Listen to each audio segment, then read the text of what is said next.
So today we look at group accounting.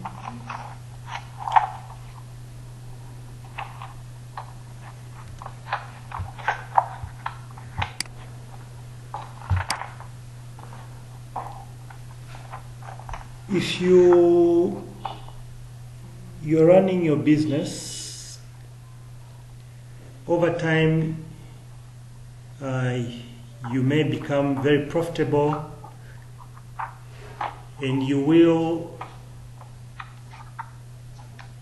come across other businesses which may interest you, either your competitor's business or maybe your supplier's business, and you may decide to go into that business. There are two ways you may go into that business. Either you can start the similar business from scratch, or you can acquire shares in that business. Our concern in group accounts is where we acquire shares in that business. So there are three ways or three stages of an acquisition.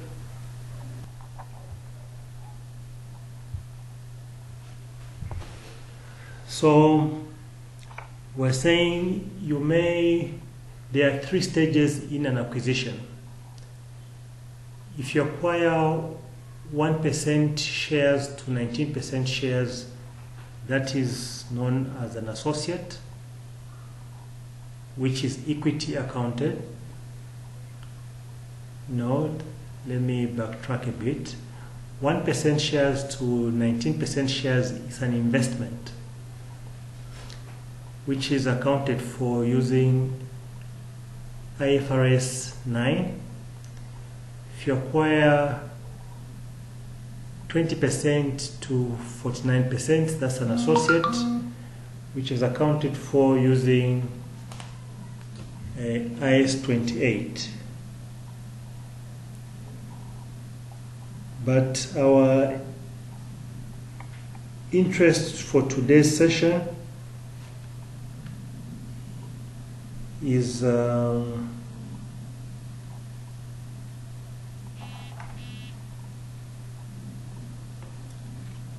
interest today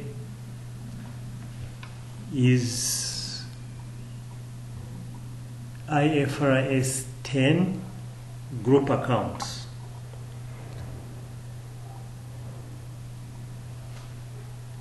So if you acquire 50% and above, now if you are at 50%, the other 50% should not be held by one entity. The other 50% should be split between more than one entity. Otherwise, if it's 50-50, then it's not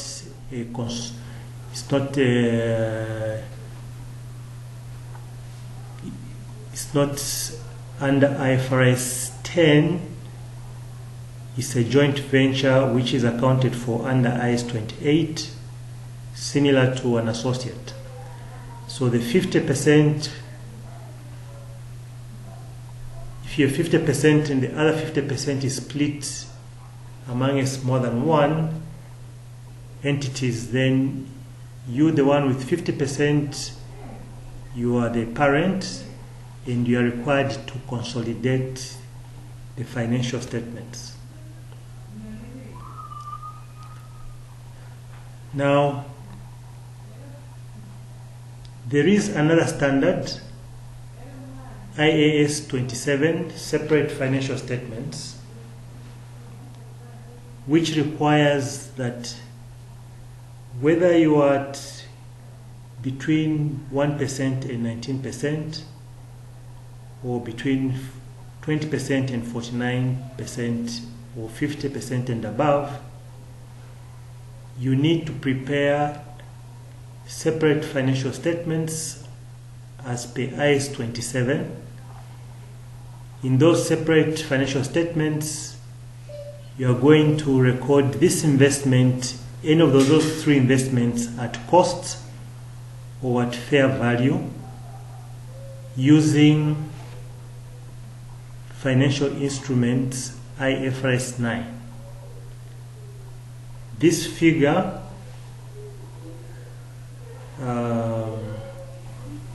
if it's at cost, it will remain the same year after year, it will not change. For the purpose of our study, we stick to costs under separate financial statements. We rarely use fair value. Is that clear on that explanation on separate financial statements?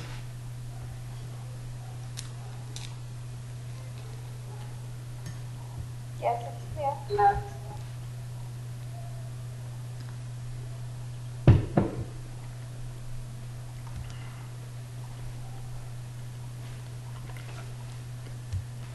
Now, just like what we saw under associate, apart from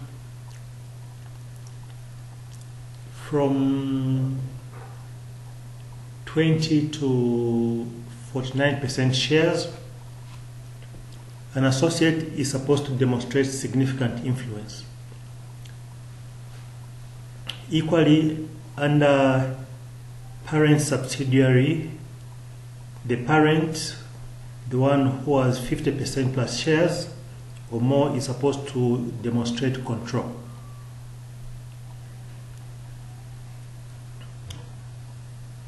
The one who has the 50% plus shares is known as the parent. The other side is known as the subsidiary. So it's the parent who prepares the consolidated financial statements. So on top of the separate financial statements which are prepared under IS 27, the parent is required to prepare another set of accounts using IFRS 10 consolidated financial statements. Now, before you prepare these accounts, there are a number of calculations or a number of workings which you need to undertake. The first of these calculations is the calculation of goodwill.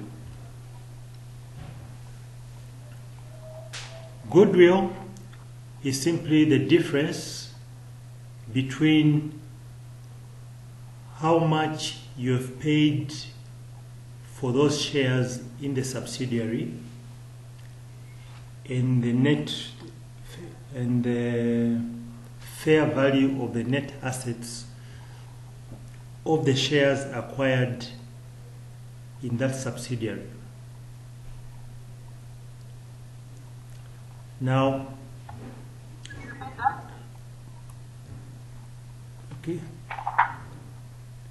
okay, I'm coming back again to goodwill. There's something I want to bring within the goodwill calculation. If you have not acquired 100% of the shares, you've got 50% plus, but less than 100%. So for demonstration purposes, let's say you've got 80% shares. The other 20% will be held by another entity known as the non-controlling interest. So, in the calculation of goodwill, we bring in the consideration, which is what you've paid for those shares. To the consideration you add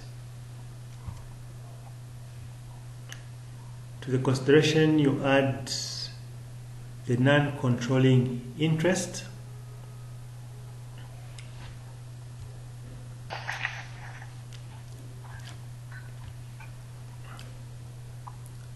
So the goodwill calculation will be the consideration transferred, which is the cost of the investment, how much you paid for those shares, the portion which you, in our illustration we said 80%, so the 20% will be held by the non-controlling interest. So those two, you add them together, then you take out the fair value of the assets, net assets acquired.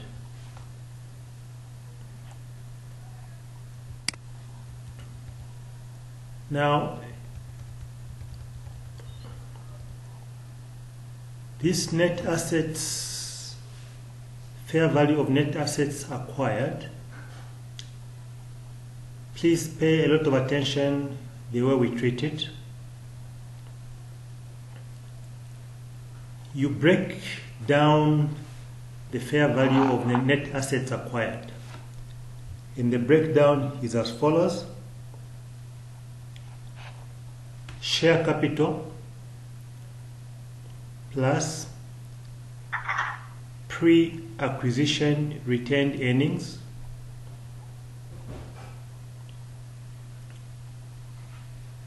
plus, if it's there in the question, share premium, plus again, if it's there in the question, other components of equity, and then you bring in the fair value adjustment as a balancing figure.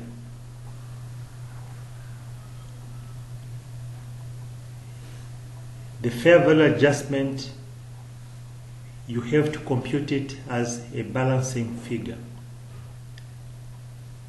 The share capital, you are going to get it from the balance sheet. The pre-acquisition reserves can be given either in the notes or in the balance sheet. The share premium, you get it from the balance sheet. Other components of equity, you get them from the balance sheet or from the notes.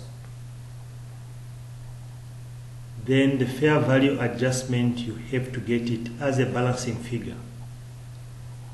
When you've added the share capital, the share premium, the pre-acquisition reserves, then the difference between the fair value and these book values, that is your fair value adjustment.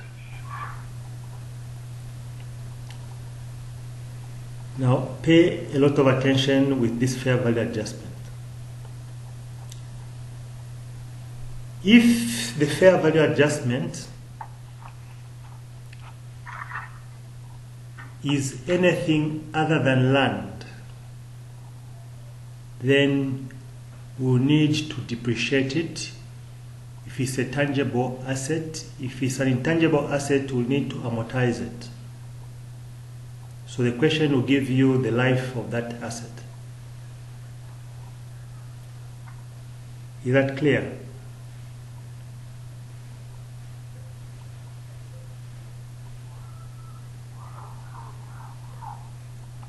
Okay, we proceed. Still on the fair value adjustment, read what you are given carefully. If the carrying amount is higher than the fair value,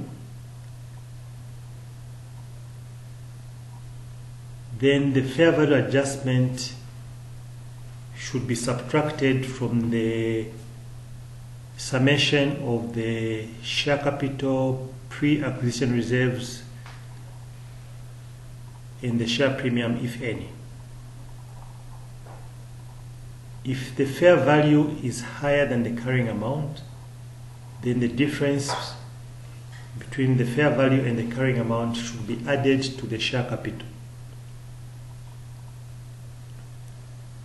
You need to establish, the question will always tell you which one is higher, So don't just take them to be the same calculation. Again, Sorry, can you just repeat that? Did you say if the fair value is higher than the carrying amount, or if the carrying amount? Which one was it? it's both ways. Okay.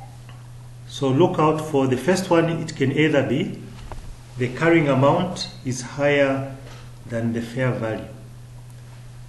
Then you subtract. then the difference between the two you subtract from the share capital. Okay. Okay, it will be a share value adjustment, but it will be in brackets. You'll be subtracting. Okay. Then if it's a fair value which is higher than the carrying amount, it will still be a fair value adjustment, but you'll be adding to the share capital. Okay. Okay. The goodwill, once you calculate it, if it is positive, you are going to record it under non-current assets in the balance sheet. If goodwill is positive, then it is an asset to be recorded in the balance sheet under non-current assets. If the goodwill calculation is negative, then you are going to add it. You take it to the profit and loss account, where it will go in as an addition. So it will increase your profit in the income statement. Take note of the different treatment of goodwill. If goodwill is positive, to go as under non-current assets in the balance sheet. If goodwill is negative, it will go in the income statement as an addition to increase your profit.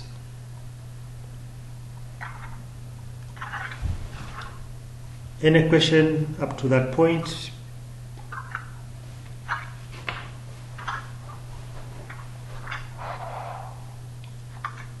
Okay, if there's no question, then we'll continue with the second lecture video.